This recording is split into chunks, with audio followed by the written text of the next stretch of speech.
최근 페퍼저축은행에서 불거진 구단 내 괴롭힘 사건의 전개가 점입가경이다. 본 기자는 최초로 구단 내 괴롭힘 사건의 가해자로 지목되어 한국배구연맹 거부상벌위원회로부터 자격 정지 1년 처분을 받은 오지영의 인터뷰를 2편에 걸쳐 보도했다. 이에 피해자임을 주장한 2명 중 1명인 이민서이 및 언론과의 인터뷰에서 실명을 공개해도 좋다고 하여 실명을 언급함는 자신의 소셜미디어 SNS 인스타그램 게시글과 스토리를 통해 오지영 인터뷰에 대한 반박과 각종 폭로를 이어나가고 있다. 폭로전이 시작된 셈이다. 페퍼저축은행과 IPK 기업은행의 경기가 진행 중이던 29일 오후 7시 30분쯤 오지영과 본 기자는 또 한 번의 전화 인터뷰를 진행했다. 오지영은 이민서와 피와 나눈 인스타그램 다이렉트 메시지 DM을 편집해 만든 동영상을 세계일보에 제공했다. 절친했던 사이였던 이민서와의 DM 편집 동영상의 길이는 15분여로 그 용량이 무려 1GB에 달해 기사의 시스템상 직접 첨부는 하지 못했다. 이민서가 괴롭힘을 당했다고 주장하는 6월 이후의 DM 중 일부를 캡처해 기사에 첨부한다. 강제 식사 괴롭힘, 웨이트 훈련 관련 능력 무시 및 언어적 괴롭힘, 사실 아니다. 이민서는 거부상벌위의 오지영으로부터 당한 괴롭힘 사례 16가지를 제출했다. 일부는 오지영의 법률 대리인인 정민회 변호사가 2차 상벌위를 마친 뒤 공개했고, 일부는 세계일보의 단독 인터뷰를 통해 공개된 바 있다. 이번 인터뷰에서는 또 다른 사례에 대한 해명이 이어졌다.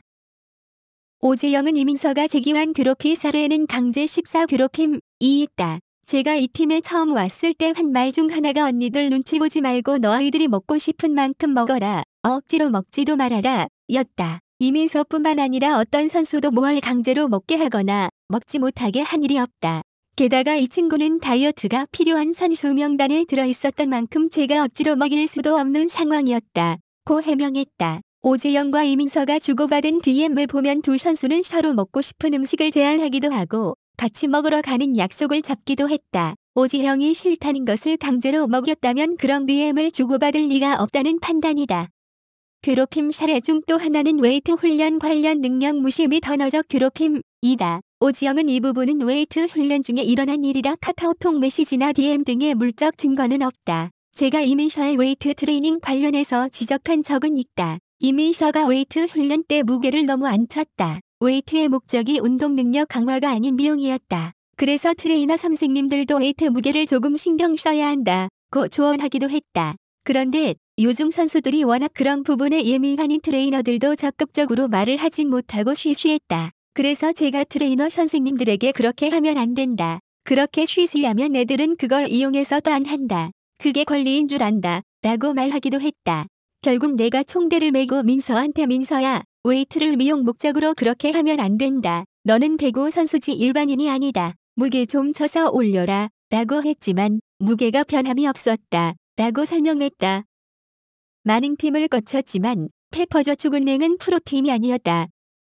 오지영은 선수 신분이다. 그럼에도 코칭 스태프가 해야 할 쓴소리도 해야 할 정도로 코칭 스태프들의 선수들에 대한 관리가 허술했다. 오지영은 다른 구단이었다면 선수들에게 엄청 쓴소리를 해야 하는 상황이지만 여기에선 그런 게 전혀 없었다. 제가 하면 아무도 안 하는 상황이라 제가 쓴소리 담당이 될 수밖에 없었다. 근데 이런 쓴소리를 언어적 괴롭힘으로 제시해놨더라 라고 말했다. 오지영은 이제 저는 잃을 게 없어서 하는 얘기지만 페퍼저축은행은 진짜 팀이 아니었다 라며 일부 사례를 공개했다.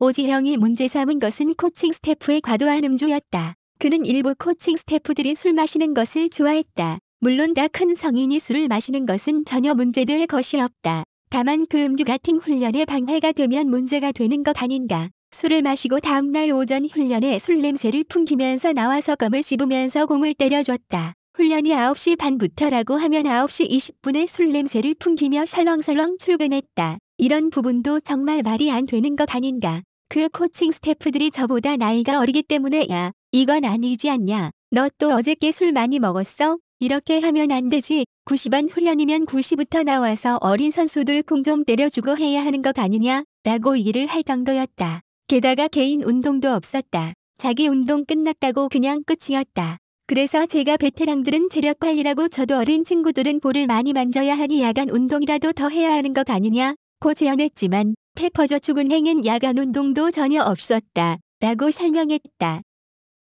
올 시즌 올스타 브레이크 때 가장 휴가가 길었던 것으로 알려졌던 페퍼저축은행은 올스타 브레이크의 코칭 스태프와 선수들이 과도한 음주를 했다. 한창 연패 중일 때였지만 훈련을 늘리기는커녕 술판을 벌인 셈이다. 오지영은 팀에서 회식은 당연히 있을 수 있다. 회식을 하게 되면 술을 한두 잔 정도는 마실 수 있다. 다만 여기에 문제는 회식에서 말술을 마신다는 것이었다. 그때는 제가 팀 내에서 입지가 흔들리고 주전에서도 제외되고 하던 상황이라 귀가 죽어 있었다. 평소였다면 이렇게 하면 안 된다. 이렇게 마시는 건 아니지 라고 했겠지만 그러지도 못했다 라고 설명했다. 조 드린지 감독의 묵인 혹은 방조 속에 그런 회식이 진행된 것인가? 라는 질문에 오지영은 조 드린지 감독은 회식에 참석하지도 않았다. 라면서 그렇게 1차를 먹고 2차를 또 간다기에 저는 술 한 잔도 안 한 상황에서 2차는 가지도 않고 빠져나와서 숙소에 들어갔다. 고 답했다. 내가 하지도 않은 험담이 내가 한 것으로 되어 있더라. 이미서와 함께 오지영을 구단 내 괴롭힘으로 신고한 비는 오지영과 인간적인 관계에 있어 큰 접점이 없었던 사이다. 오지영이 첨부한 DM 동영상도 채 1분이 안 될 정도로 짧았다. 그래서 오지영은 왜 비가 나를 괴롭힘으로 신고했는지 이해가 되지 않았다. 라면서 비가 제시한 괴롭힘 목록 중에는 왜 원정 경기 때 숙소에 남은 선수 중 이민서와 다른 선수가 외출했다가 당한 교통사고가 내 탓인가? 라는 내용도 있다. 이는 비가 숙소에 남는 선수 중 최고 차민이 그 전에 후배들을 관리해달라는 부탁을 한 바가 있었기에 이해가 되지 않는 부분이라고 설명했다. 비가 제시한 괴롭힘 목록에는 오지영이 비를 훈련에서 빼고 다른 선수를 투입해 훈련을 못하게 했다는 것도 있다. 이에 대해 오지영은 리베로 포지션의 선수들은 평소 훈련 때 리시브 연습을 하게 되면 한 선수당 5개 정도의 리시브를 받고 뒤로 간다. 물론 자신의 리시브가 마음에 들지 않으면 3개나 5개 더 할 수는 있다.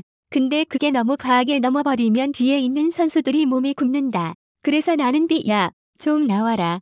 뒤에 있는 애들도 해야지 라고 말하는 식이었다. 이게 꼭 비에게만 한 게 아니라 모든 선수들한테 제가 그랬던 거다. 근데 이걸 자기를 빼버리고 다른 선수를 투입시켜 자기를 훈련을 못하게 했다. 고 적어놓은 것이다. 라고 설명했다. 비에 대한 험담을 오지영이 하지 않은 것인데 괴롭힘 목록에는 오지영이 한 것으로 되어 있는 것도 있었다. 오지영은 비를 유독 싫어하던 한 선수 편이 상쉬가 있었다. 평소 씨와 무척 친하게 지내다 보니 씨가 비에 대한 뒷담화를 하는 것을 들으며 같이 길길 내긴 했어도 그래도 같이 가야지 라는 말을 씨에게 하기도 했다. 씨는 비가 실업팀에서 오래 뛰다가 프로에 뒤늦게 온 것을 비하하는 발언을 하기도 했다. 그런데 괴롭힘 목록에는 그 비하의 말을 내가 한 것으로 되어 있더라. 정말 억울하더라 라고 말했다. 씨는 거부 상벌위원회에 제출된 것으로 알려진 동료 진술서 제출을 팀 내에서 주도한 것으로 알려졌다. 이에 대해 오지영은 이번 사건을 겪으면서 친하다고 생각했던 동료에게 인간적인 배신감을 많이 느꼈다. 라고 토로했다.